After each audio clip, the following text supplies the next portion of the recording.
Al, I think if I did not let you talk about this, you would literally fly halfway across the country and beat me up. Yeah, probably. Yeah, that's legitimate. I mean, But you yes, you were also wanting me to talk about it. You're like, yeah, you should talk about this thing. no, don't tell him that. Oh, okay. Sorry, I gotta keep up the He facade. ruins the I bit. gotta keep up the facade. The I'm bits. sorry, I didn't know it was a bit. Anyways, hello, welcome to this week's episode of the Seasonal Anime Checkup OVA. It's a podcast where we have conversations about video games, anime, and manga. Hello, I'm Jared, joined as always by Doc Al and Ladium. Hello, I'm the bit killer. Yep. This is episode 332. And it is time to talk about, I guess, the final bit of Xenoblade Chronicles 3 DLC. Yeah, so supposedly, according to the team, this is the end of the like Klaus saga or the Trinity processor saga, whatever you want to call it. Um, Yep, all those words make sense. yep.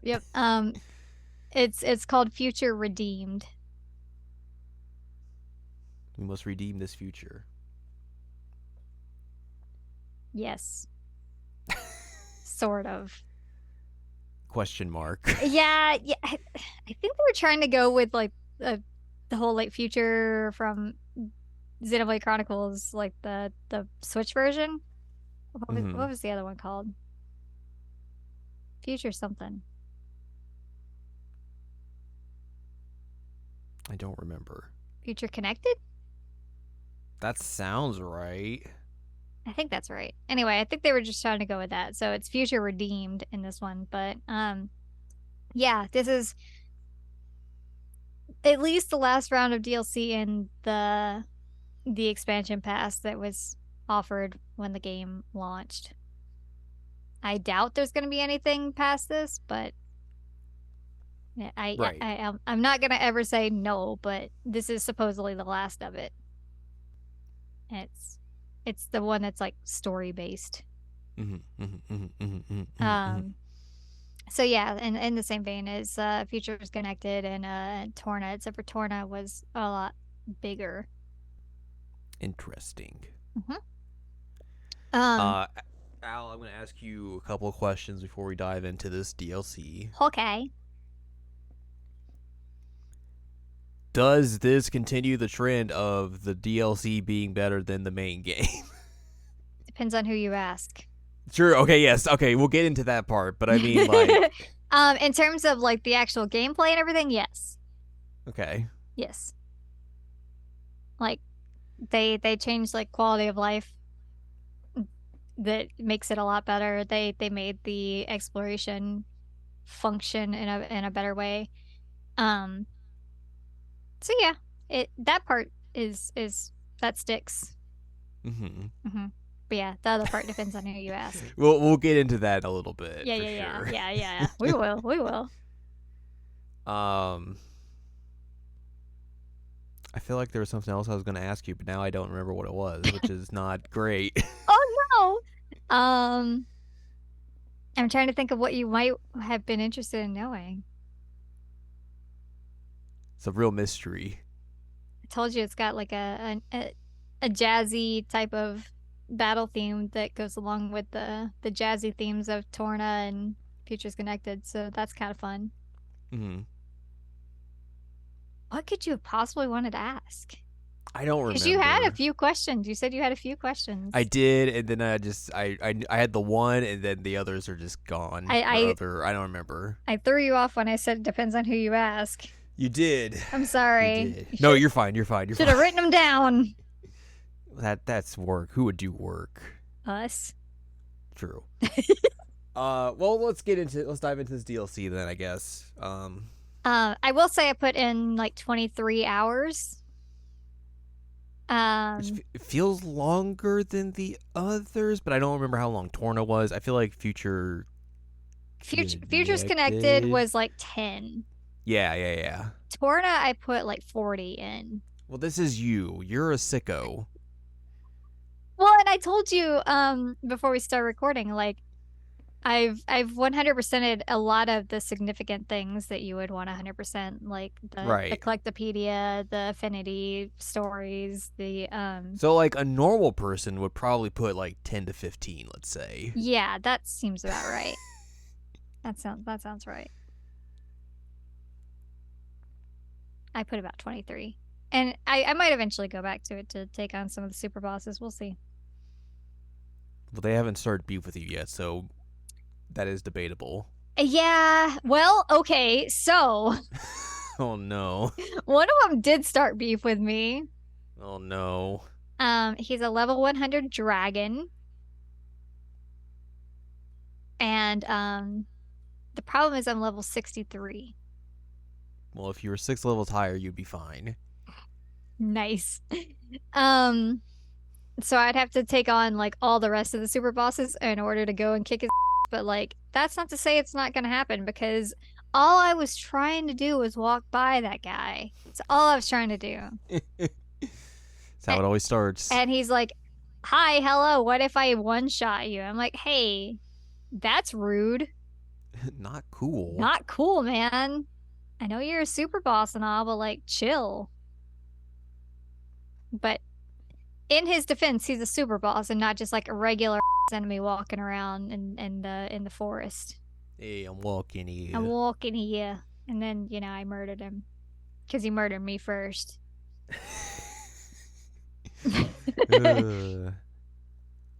Well, regardless, let's talk about this DLC. Okay. I guess here's the other question I had. Okay. Is this a prologue or an epilogue to Xenoblade Chronicles 3? Prologue. That makes no sense. It What? What? is a prologue. Um, you might have remembered when we were talking about Xenoblade Chronicles 3. I had mentioned that like there were two options for the DLC, and that was either going to be an epilogue where they like are able to reunite our main characters from 3, Mm-hmm. or it's a prologue where we talk about the founding of the city. Right. That's what we got. Prologue with the founding of the city. And so the city, as a quick recap, they're the like third faction. You have the Kavesi and the what's the other one called? It's not called I promise. Agnian.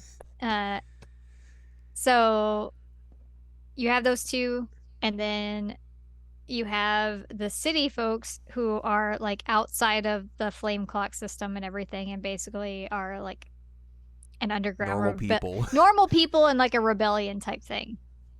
And so this is the founding of the city, the current city, because there was a city before that that got destroyed. Mm-hmm. Mm-hmm. So it's a prologue. It's a prologue with a lot of fan service. Prologue with a lot of fan service. And I will say, there is one scene at the very end that could be considered an epilogue. All right. But we'll talk about that. All right. Yeah, I don't know if this is helping you or not. No. Yeah, there is a ton of fan service in this, and I think that this DLC single-handedly redeemed Rex in most people's eyes, because a lot of people came away from Xenoblade Chronicles 2 just absolutely hating Rex. Well, the problem is Xenoblade Chronicles 2 is also a bad game, so that's why. I wouldn't say it's a bad game. I will say in retrospect, after like replaying 1 and 3, and now playing 3, that like it's the weakest of the bunch for me. That's not to say like I didn't dislike Rex to the extent that like the internet hated Rex. But the internet hated Rex until they got this Rex, and they're like, oh, They just couldn't handle those shorts. they couldn't handle the power of the shorts. That's all it was, honestly. But yeah, Rex grew up, and people are thirsty as for him now.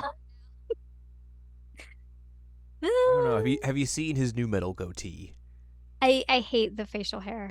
It's real bad. I hate the facial hair. I wish that they had not done that, because I think if they had done his design but without that facial hair, he would have looked so much better. He just looks like a weird, dirty man now. It's real bad. He looks like he was gonna sing new metal at me. But he is wearing full pants now. So, I'll give him credit where it's due, I suppose. But, what would have been funnier, and you have to admit this is true, is this big, like, beefy version of Rex, but still wearing the tiny shorts. It would have been much funnier. It would have been so much funnier. I would have been, like, losing my shit about that. But yeah, it's wild that this DLC, like, completely changed everybody's perspective on Rex. I'm like, oh, huh, okay. Interesting. But, yeah, no. Yeah, no. Yeah, no. Yeah, no.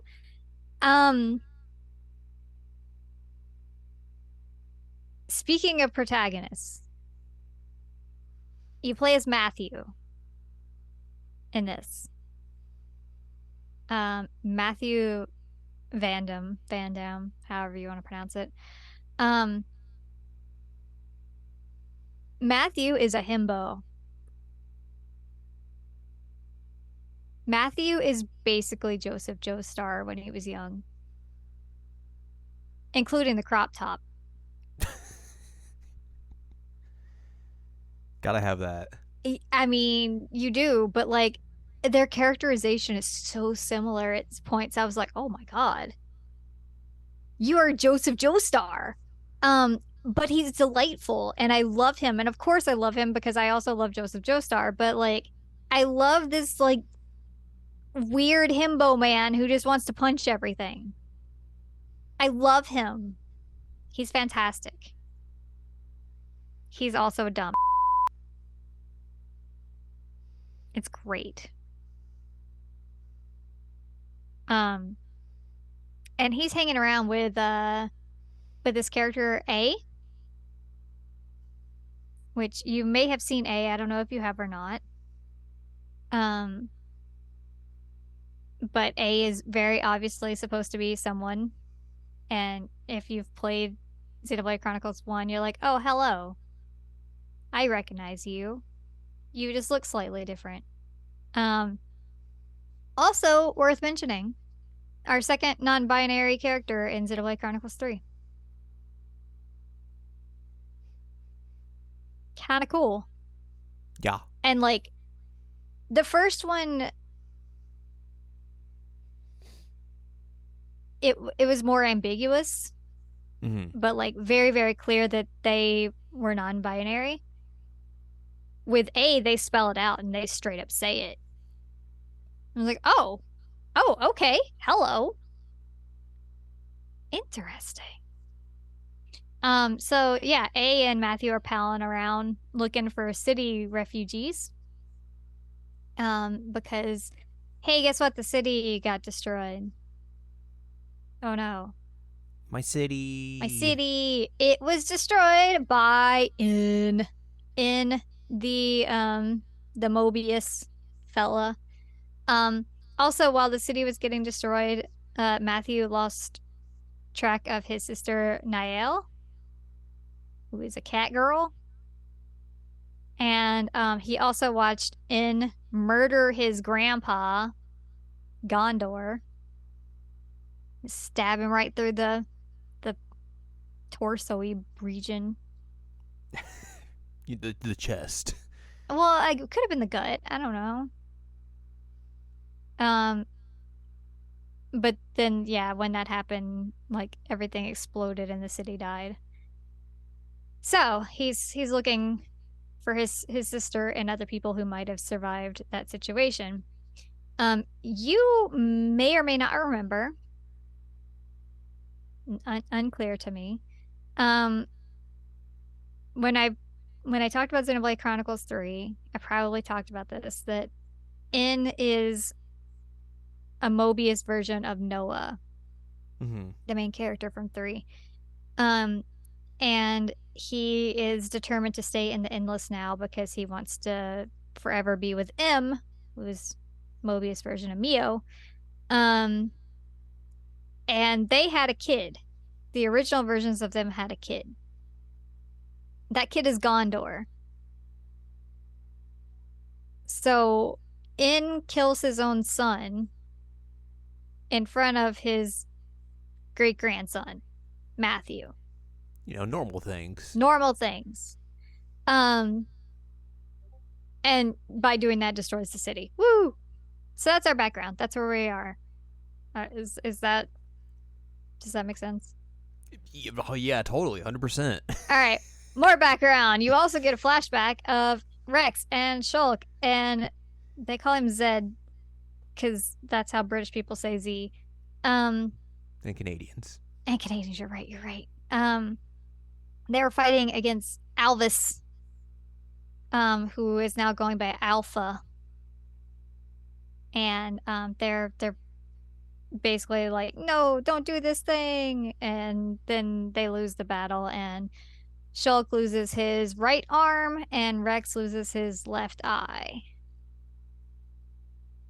Wrecked. So, again, that brings us back to the beginning where Matthew and A are palling around, and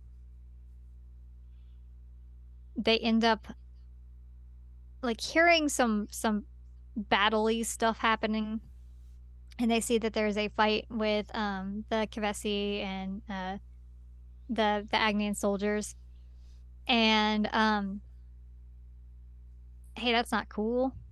They don't want that to happen. And you see two characters who look very familiar. Oh my gosh. Anyway, Matthew is like brutal and kills Q and R, who are two of the Mobius fellers. Just like punches them straight through their like gut core things. It's like I hate these guys. They suck. Um and then A destroys the flame clocks on the Phroneses and frees two soldiers who were fighting, and they were the only ones left of their crew. One is named Nicole and looks amazingly similar to Shulk. And then another is Glimmer, who looks amazingly similar to Pyra and Mithra. I wonder who these people could be. Rex got to work on his kid naming scheme. Glimmer? Glimmer. Glimmer. He's like a white person nowadays. Riley with all the weird spellings. And Glimmer is super pissed, like extremely because she was in her 10th term, so she was getting ready to reach her homecoming, and now she won't because she's free of the flame clocks.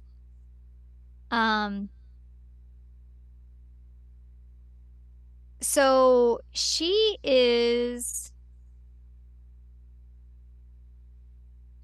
we're assuming this is Pyra's daughter because of the hair color and that she has like fire powers.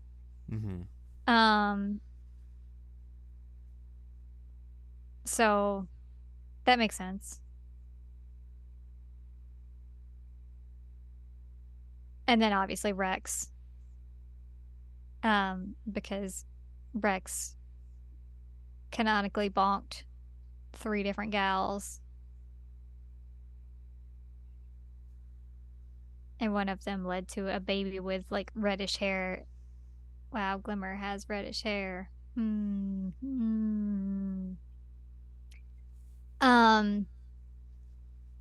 yeah, you also find out that Nicole can't summon a blade. So he can't summon his own weapon. So he just made like a backpack weapon that ends up giving him like Nupon arms to fight with. Cool. Which is pretty freaking cool. Also, Nicole in English has like a very deep voice, which was very unexpected because I'm like, you look like Shulk when Shulk was younger. but you have a deep voice. What is happening here? Hey. It's kind of like that. It's very strange. Um, but by all this happening, Nicole and Glimmer have inherited the power of Ouroboros. And Matthew basically like says, "All right, you're my kids now. Let's go." But Glimmer is not about that life and says, "Nah," and leaves. But Nicole's like, "All right, cool. I guess I'm your kid now. Let's go." Whee! So then you end up like having to follow her and figure out where she's going, and eventually you end up fighting like, well, a Mobius console shows up and is like, "Hi, hello, I'm going to murder you, Glimmer," even though she like tries to give him all kinds of information about all the things that are going on. She gets sad because betrayal. And then you have to fight like a weird combo thing. And oh, by the way, Shulk shows up. Cool. Shulk has really long hair now and a fake right arm. It's the power of the Monado. It's the power of the Monado. um, do you know what one of my favorite things about this is? Even though like it's kind of sad, and I showed it What's to that? you. When you go into the menu after you get Shulk, and you look Oh. you look at his model and make him say some of the voice lines. One of the ones he says is, "I'm not really feeling it." I was like, "Oh, poor buddy. It's a good goof. He's not feeling it anymore."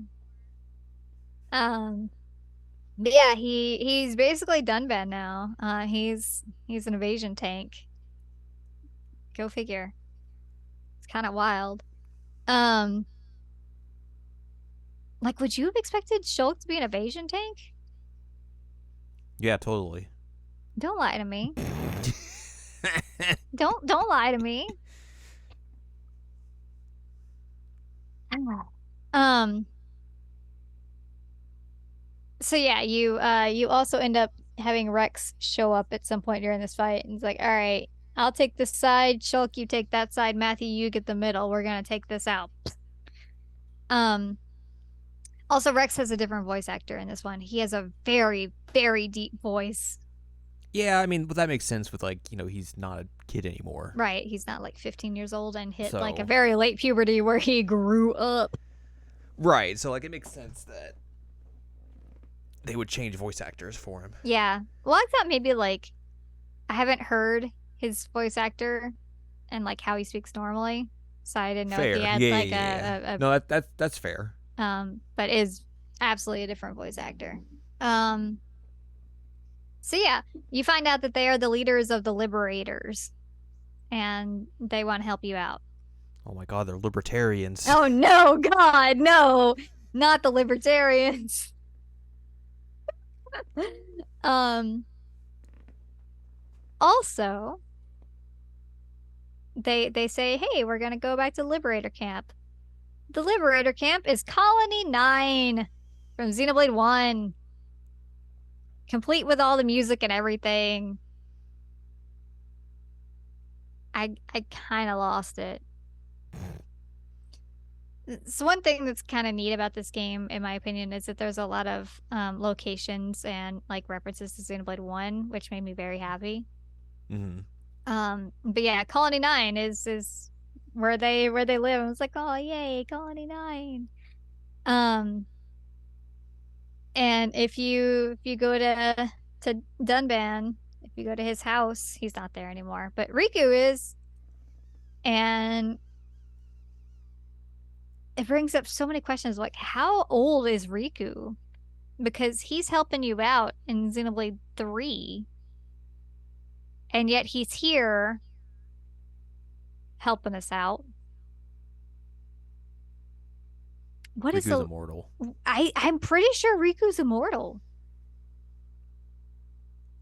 It's kind of wild. And he at one point shows you like, "Hey, look, I have this sword and I'm supposed to give it to the person who is worthy of it one day, but right now it's just going to stay wrapped up.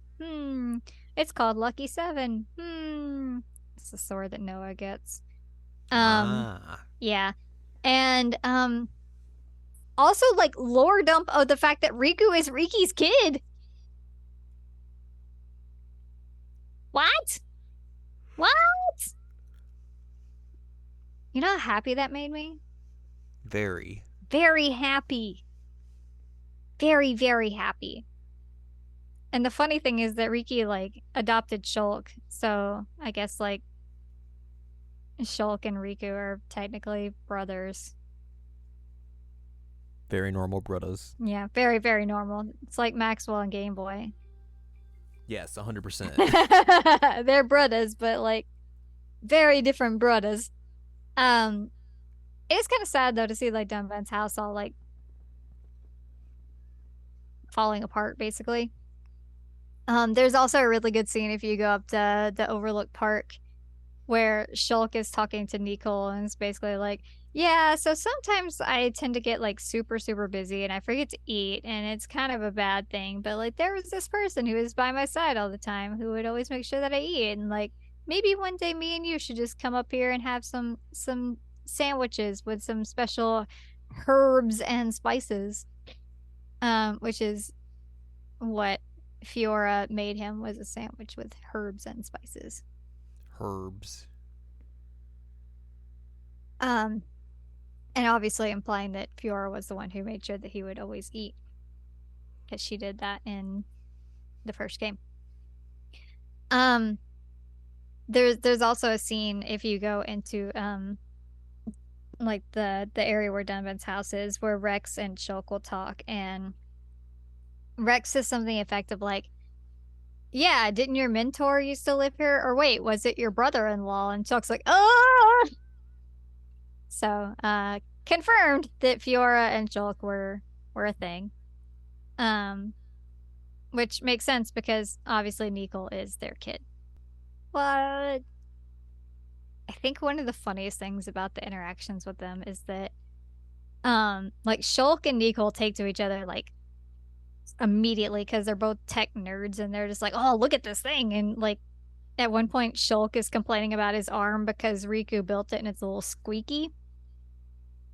And Nicole takes a look at it. He's like, "Oh, hey, I just gotta fix this, and this." And Shulk's like, "Oh my god, my kid's so cool." But like Shulk and Rex have a conversation at one point away from everybody else, where like Rex is kind of jealous because he's like, "Yeah, at least yours is like well behaved and is a good kid. Mine's got an attitude." He's like, "Rex, can't even parent this child. What are you doing? What are you doing?" But given that like she basically has the personality of Mithra, it makes sense. Like she's a little sassy kid. Yep. Um, but yeah, I love that there's a conversation. They're like trying to get along with their kids, who don't know they're their kids, by the way. They don't ever know that. Um. Anyway, so we're still on the search for city people, and they eventually find a bracelet that he's like, "Oh, this belongs to Nael, my sister. This is funky." And you find out that like while the original city was around, Nael was having like second thoughts about the whole system. That like she felt like it was just very, very cruel, and that the soldiers, the Kavesi and Agnian soldiers, had no right to live, basically. That the only ones who did were the people in the city. Matthew's like, no, no, it's not their fault that they're like this. We just have to free them. Like, maybe tone down the genocide talk a little bit there, little sister. Um, she does not. She does not tone it down. And then, eventually, like small children that she likes to hang out with die via a soldier fight, and she gets even more enraged by it. And basically, Matthew's like, "Yeah, she changed after that. That was not good." Um, I shouldn't laugh because I was just thinking that at one point the kids that ended up dying requested her like that she play some songs, and one of them is Zeke's theme. Like it has a ridiculous title and I forgot what it is, but it's basically Zeke's theme from 2, and I was like, ah, yes, the best character in Xenoblade Chronicles 2. Him and Turters. Which I should also mention, because I forgot to mention it. 2 of the people who are with the Liberators, Flip Flop, I forget what their names are. Ba ba ba They ba. were very important, I see. Well, they are, but I just forgot their names because names are hard. Um, Let me see if I can pull up a thing. Uh, Panacea and Linka are their names. Panacea is very obviously the kid of Charla. We are assuming that Ryan is her papa. Ryan time. Ryan time. Um, because Shulk talks a lot about her parents and how he was very close to them and all that. But yeah, she looks very much like Charla. And then Linka, I don't remember what Linka's last name because Panacea is Reed. Linka is Linka Cassini. She is the kiddo of Zeke and Pandoria.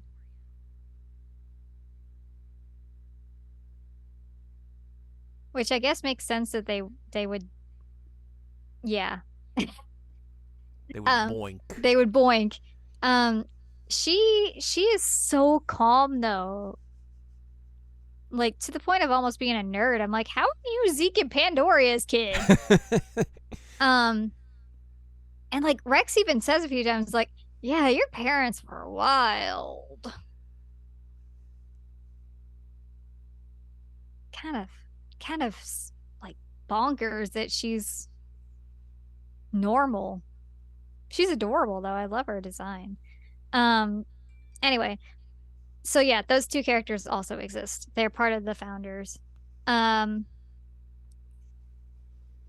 So we're gonna go try and find Seaster, right? Yes. Wrong. No, that's sad.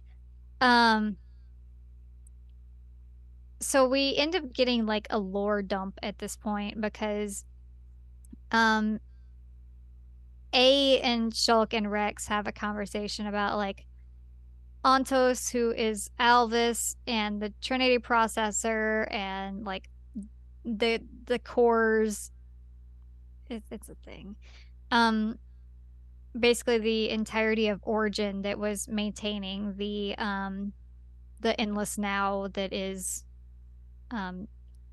Ionios. It's built based on the Trinity processor. And Alpha like breaks free of the system and ends up wanting to wipe out Ionios and the people around it, except for the people of the city. And Nael at one point finds the core of Ontos and ends up getting possessed by him essentially. Or possessed by them. I don't know. Because A is the one that's non-binary, not technically Ontos, but Ontos is considered the non-gendered one. So it's kind of confusing because they still refer to Alvis as like he. So yeah, Nael is possessed by Ontos, who is Alpha, who is also Alvis.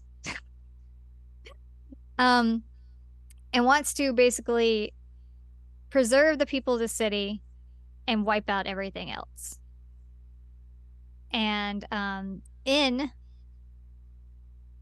says nah because he wants to stay in the Endless now so that he can stay with his M.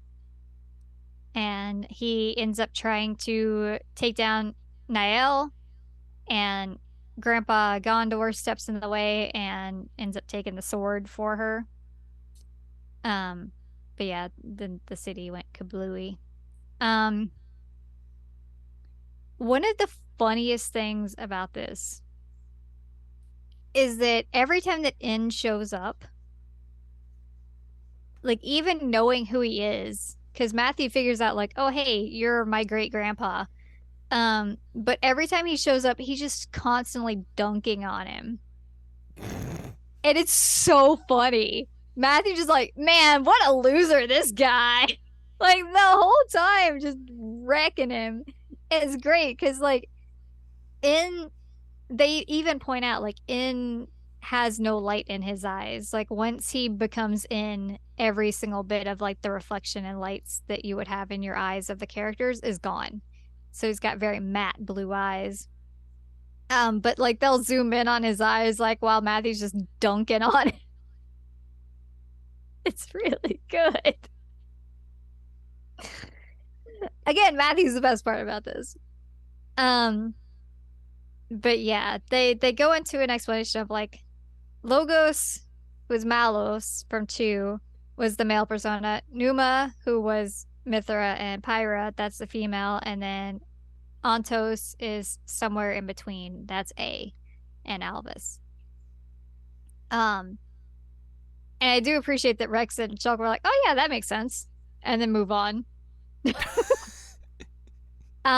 But then yeah, Niall shows up and hi, hello, I want to kill everybody. Yay. But also wants Matthew to come along with her, and Matthew's like, "How are you my sister? My sister's not evil that I'm aware of anyway." Um he pulls some like big dummy energy until everybody is like, "Hey, that's not your sister. Like your sister's feelings of hatred towards these other people, it was like latched on to um by Alpha. And so your sister's now Alpha.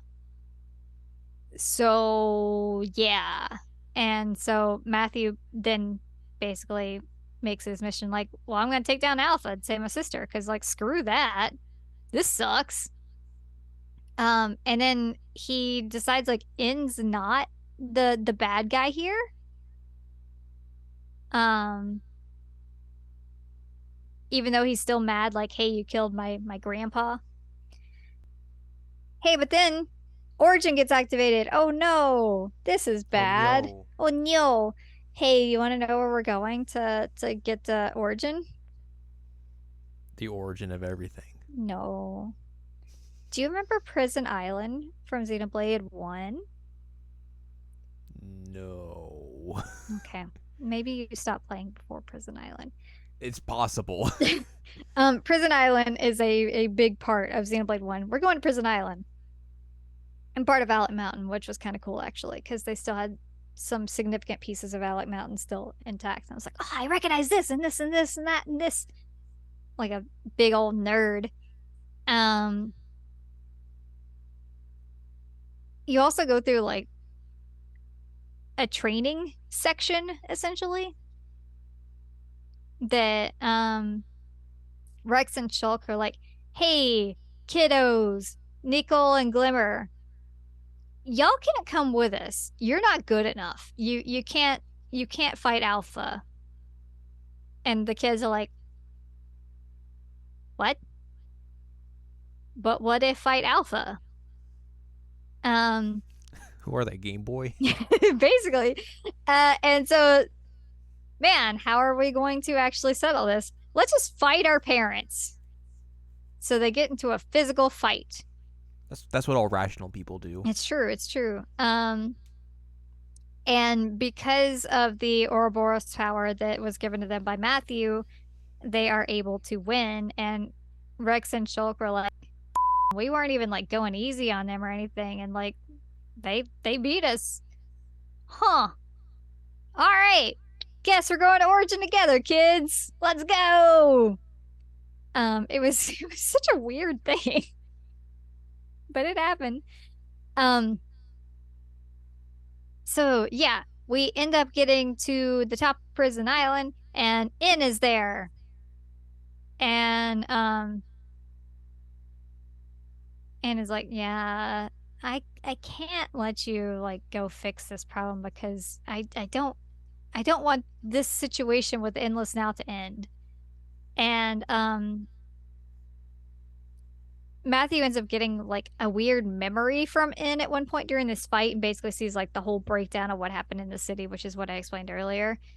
Um and then Matthew again just starts dunking on him. Is like, dude, like you could be a big part of this story and you're just being a loser and choosing not to. And like, I don't know, somebody in the future is gonna take you down and it's gonna be embarrassing. I don't know, maybe it's even gonna be you. And I was like, oh, okay, well, that's just too spot on, man. Like, you can't make that joke. Just hitting the nail on the head there. Right, right. I was like, huh. Yeah, I know what you're going for here, writers. Wink, wink, nudge, nudge. But why would you make that? Why would Matthew even think to say that? It's yeah. This is where things start to go off the rails. Yeah, Alpha shows up and is like, In, you bad. And then warps you to like a weird foggy area with him just like bleh, staring at you. So if you decide that you're going to trigger that fight, then you end up in the suburbs. You know, normal things. I started that fight and I was like, what is with this McMansion next to me? What is this? And I'm that just was like, a very good image out of context to get from you just randomly like, it's you and your party in the suburbs. I was like, what? cosplayers. What? It was so bizarre. But yeah, you're on Earth, and you're on Earth right before the Klaus experiment. There's a little house, and there's a garden, and there's a big old city in the background. There's a piano. There's also a radio. And couldn't afford a TV. The radio has been something that people have been losing their minds over. For a few reasons. One of the logo that is on it is straight up from Xenosaga. Two, a lot of the things that they're talking about on the radio are also straight out of Xenosaga, including like actual character names.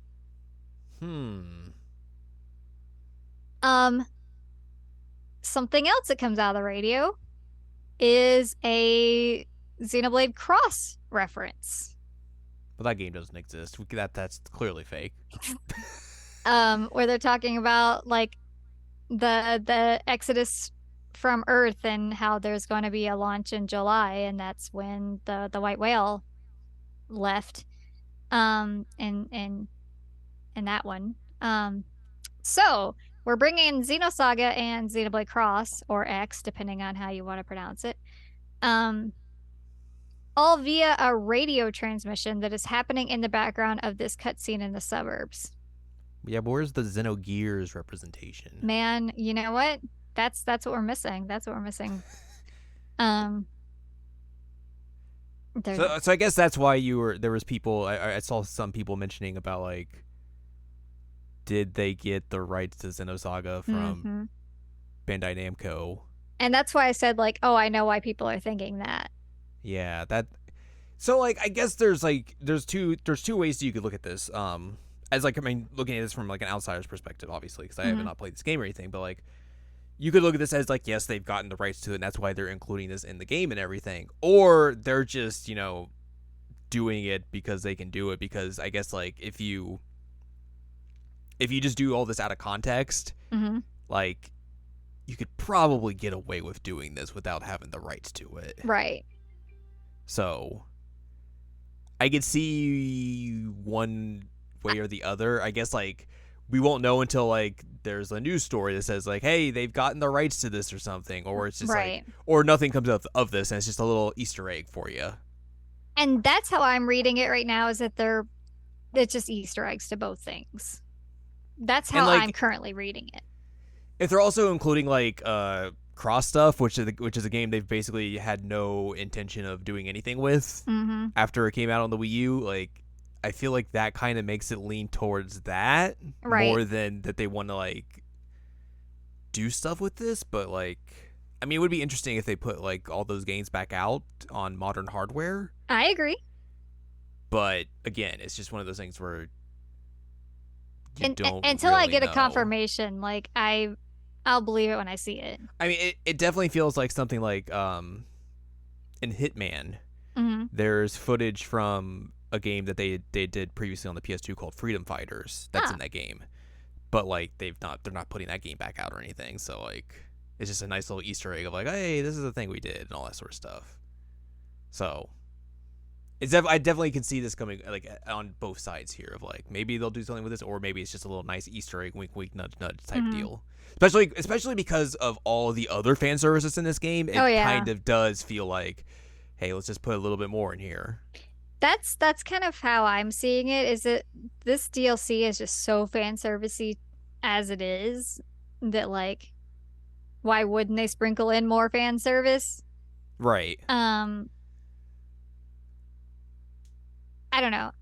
I know that people were super jazzed about all this, and I was like, huh, okay, Sure. I Yeah. recognize all these things, but like also it's weird that it's in the background of a cutscene.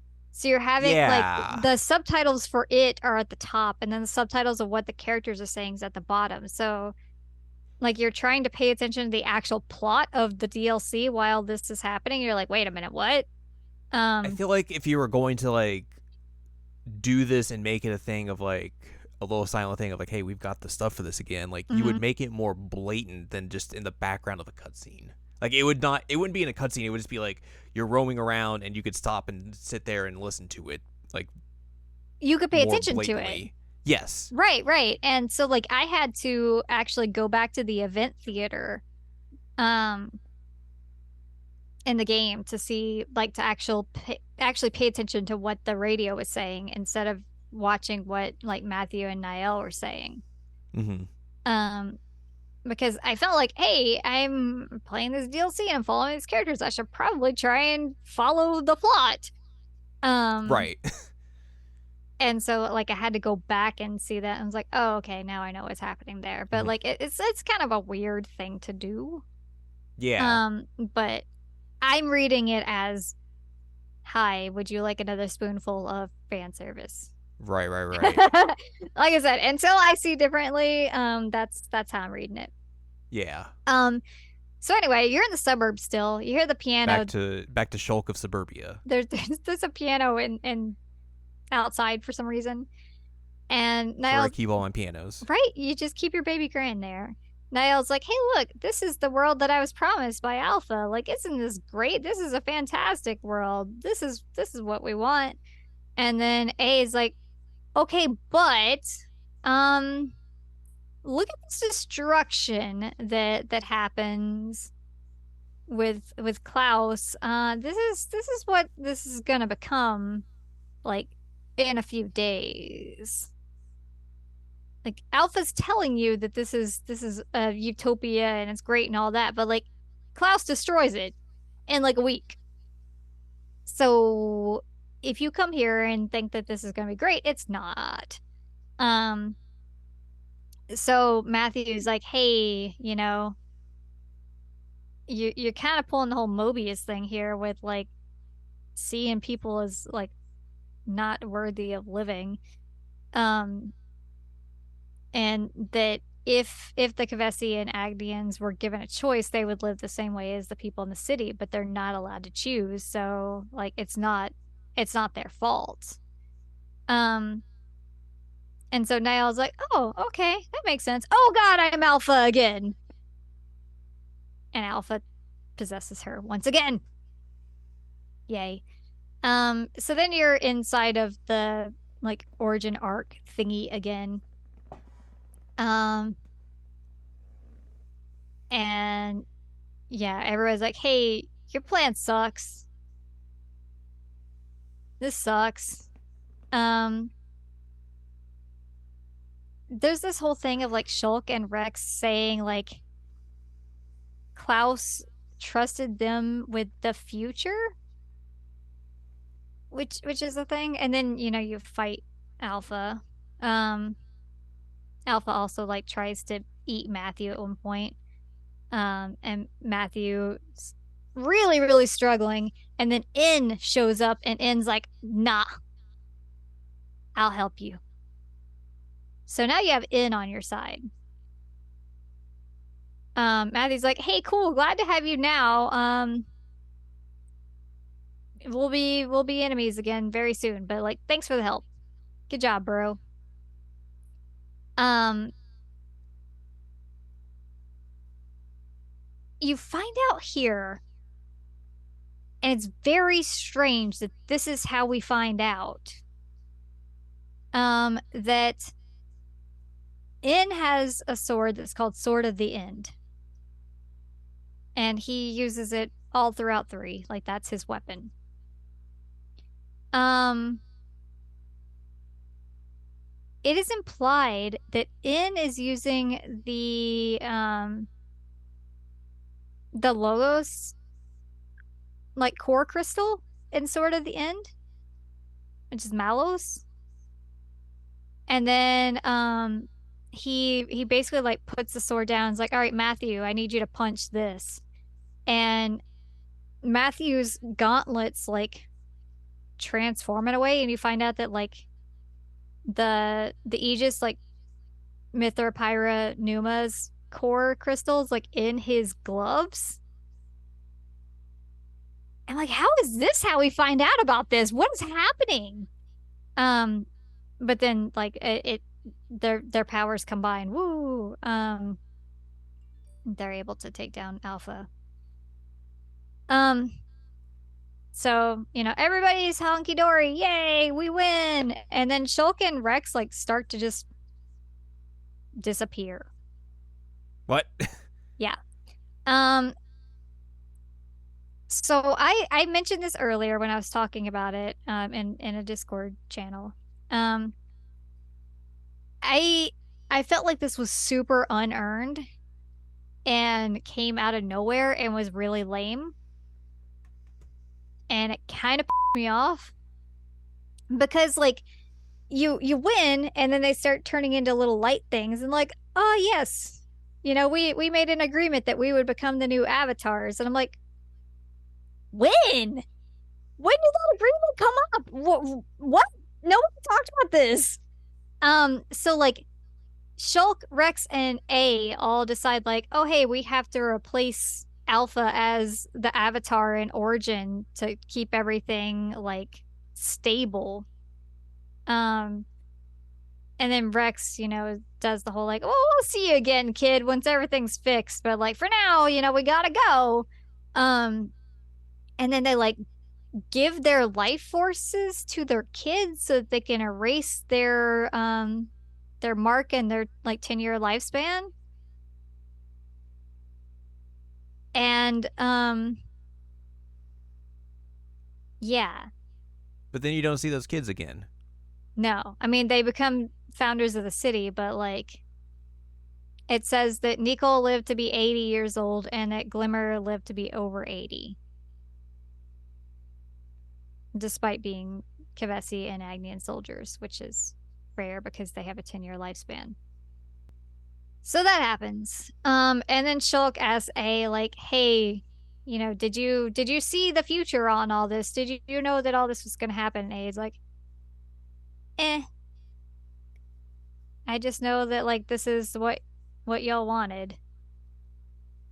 And then Origin falls down and sinks into the ocean, destroys Colony 9,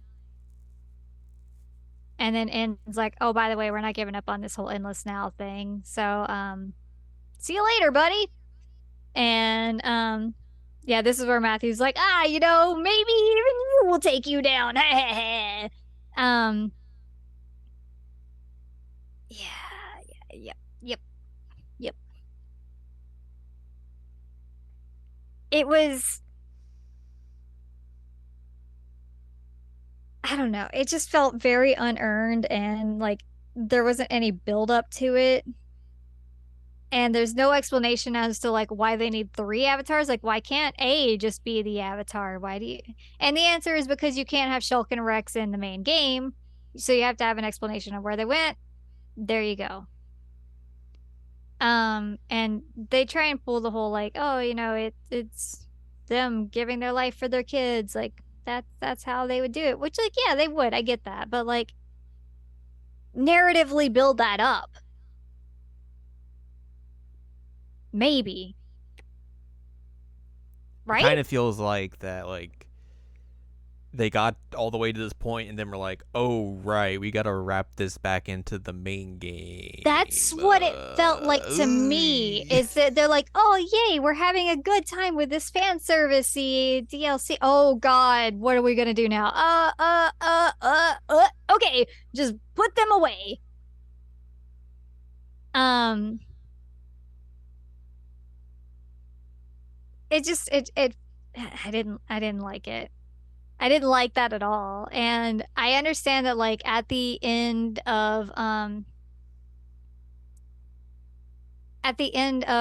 Xenoblade 3 Vanilla, um, one, um, Melia has Shulk's Monado. Don't know how she got it, but she has it.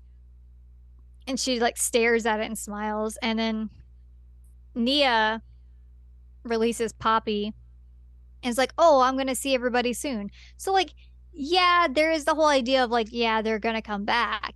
I get that. That's fine. Also, I still can't figure out how other okay, maybe Riku's the one who gave it to her because Riku explains that his master pawn, quote unquote, is Melia. Um, but it was just very weird that like Melia wasn't even brought up at all in this, and it's like except for the master pawn thing, and then somehow she has his Monado, Right. even though he had it with him when he went into the origin and became the avatar. I don't know. So then you get to the end, and there is a new city that the liberators have all built, and Matthew basically is like, hey, I'm gonna go try and find more survivors and goodbye. Um, and I think that that goes back to I was rereading his statue, and it basically says like, hey, he helped found the city and then he left and there's no more records of what happened to him, but eventually like his family line came back and lived in the city. So it was weird that like he got his sister back. They founded the city and he's like, all right, bye. And like never sees his sister again? Huh? Peculiar. Very, very weird. Um, and then the very, very final scene. Um, you see Ionios, the like endless now planet of them merged. You see them separate into the two worlds, which is what you do in Xenoblade 3. That's how it ends. Mm-hmm. But then it re-merges into a single one. What? And then you see a small light like flying towards the planet. And What? that's how it ends. What? Yeah.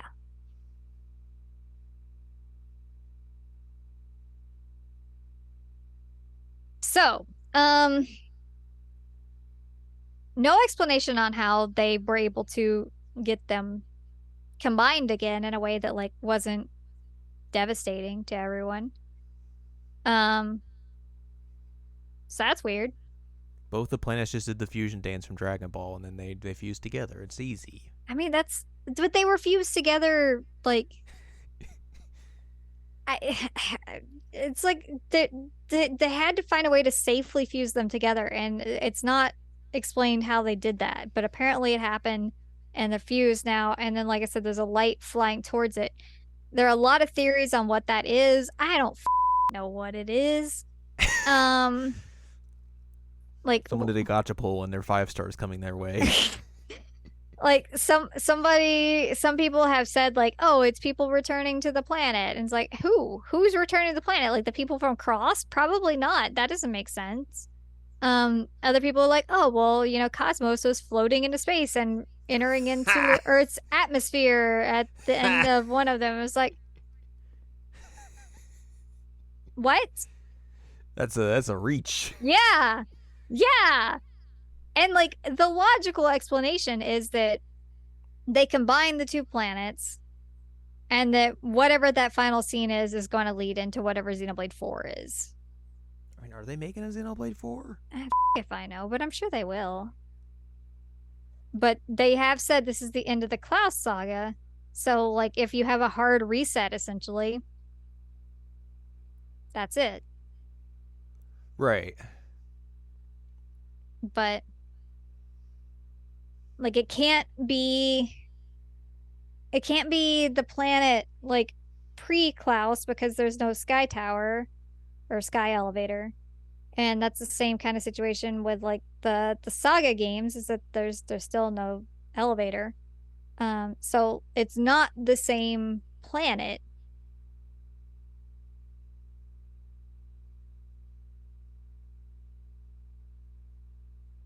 I liked like 80% of this DLC. And then the ending came, and you're just like, It just, like I said, it felt rushed, it felt unearned. It felt like it was kind of like they were me. Like I didn't expect Rex and Shulk to stick around. I knew that they wouldn't because they weren't in vanilla. it almost feels like if they didn't try to just wrap it into the original or like to actual Xenoblade 3, like everything would have been fine. Right, right. Um, Which I feel like is kind of like what had made those other 2 DLCs work so well, is that they were kind of just their own things. right. I mean, like Torna was definitely tied Right, I mean, to because it's a two. prequel. It's a But prequel. like, it doesn't feel like they're just like they're super ham-fisting it into the main game Right. like this is. No, I agree with you. And some of the like more frustrating things to me about this are like there's no explanation as to where any of these other characters are. Like, where is Fiora? Where are Ryan and where is Charlotte? Like, where there are a few times that Rex says like, I wish they were here, meaning like Pyra and Mithra. And like I said, they're in Matthew's gloves, but like there's no explanation as to how they got there, why they're there, how Rex is dealing with all this. Like I needed more of like what the heck is actually happening here.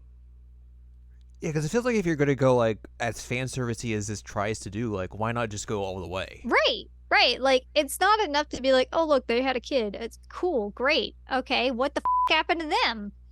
Like, is everybody dead except for these two? Like are Zeke and Pandoria dead? I don't know. Because it doesn't tell me. Like, are they part of the like origin system and they're like stored as data? Okay, cool. Tell me that. Fine. Um, Something else though that I think is wild to think about is that Matthew's gauntlets in this DLC are shown to have the Numa core, right? Sure. Yeah. And Matthew's gauntlets are basically like, if I'm not mistaken, they end up becoming part of like Noah's blade, which is what he like the swordy bit that he puts around Lucky Seven. And at the end of Xenoblade 3, he throws it into the ocean. Did he just drown Pyra and Mithra? Oops. Oops. Rex comes back and he's like, son? Bruh. Son? Oh, I guess I gotta go do some diving. I sure do love diving for treasure. Like, what? And I don't think I'm wrong on that. Like, it doesn't make sense for Gondor to have them because Gondor, Gal Gondor, who's in 3, um, because I don't remember Gondor having them, but like his sword has that glow to it that Ends has the opposite glow, and it would make sense that you would have Numa and Logos against each other on that. But he throws it in the ocean at the end. Rex is gonna beat you up, child. It's true. You know how weird that family reunion would be? Because like Noah threw the sword into the ocean. And because Pyra and Mithra are married to Rex, who is also married to Nia, who is Mio's mom, he basically like what, threw his aunts-in-law into the ocean? I guess so, yeah. And like his father-in-law is gonna have to like go digging him up or something. I don't know. Like, what a weird family reunion that's gonna be. It's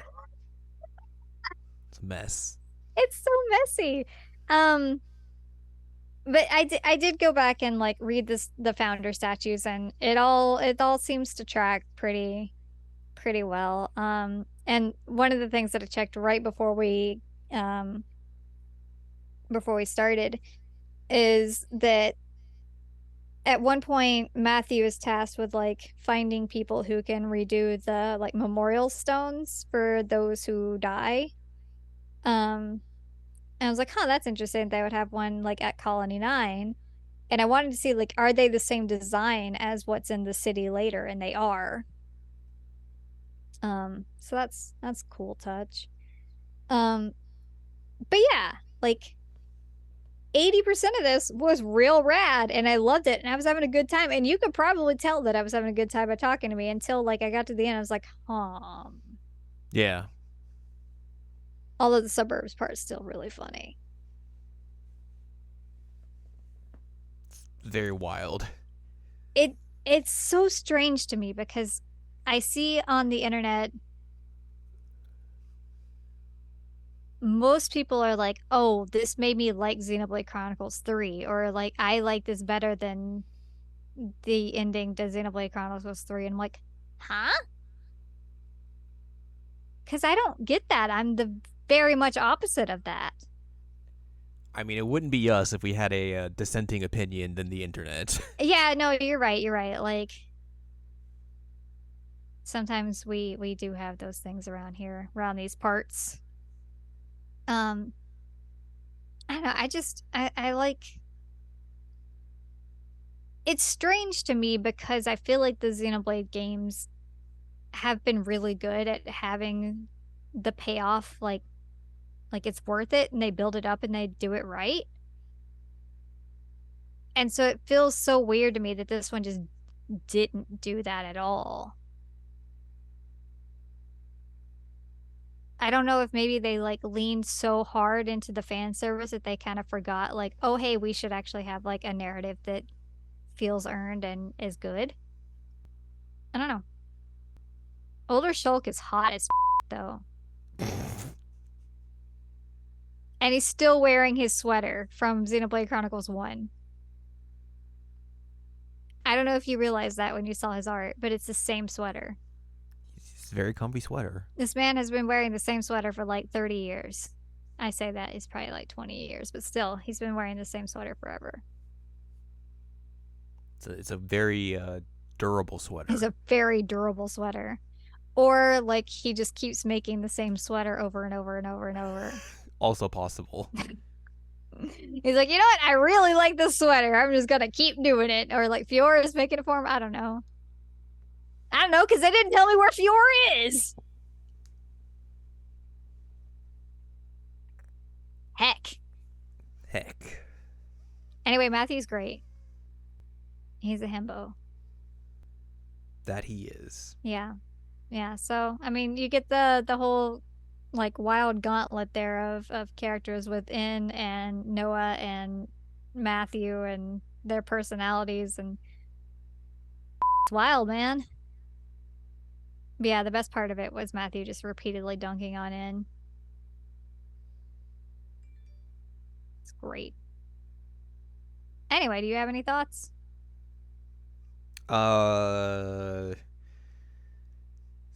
Can't wait for Gotcha to return in Xenoblade 4. Although it probably won't be Xenoblade 4, it'll be Xeno blank. Here's our new game. Yeah, Xeno something. Xeno something. No, I never got Gotcha. Never got Cosmos into. Yeah, she doesn't exist. She's not floating in space. She just doesn't exist. That was the light coming to the planet. It was you finally getting Cosmos. Oh my god, so I should boot up Xenoblade Chronicles 2 and try and... Absolutely not. Yeah, I'm not gonna do that. That's pure degenerate energy there. I would have to fight a super boss again to get the things. And like, while I do have a system down in that game where I can beat that super boss in like under 30 seconds now, is it something I want to do? No, it's not. I'd rather try and fight the super bosses in the DLC right now because I've never done that before. Yeah. But yeah, apparently Cosmos is coming back to a planet or something. I don't know. I think people are just like, they heard the Xenosaga references and like, Xenosaga? And now they're just Xenosaga brain. Yep. Well, that's Xenoblade Chronicles 3's last DLC. Future reading. The potential end of Xenoblade Chronicles. Maybe, I don't know. Who knows? We'll see in like 5 years. It's like a way to end the series for me, especially because like I've loved this series so much.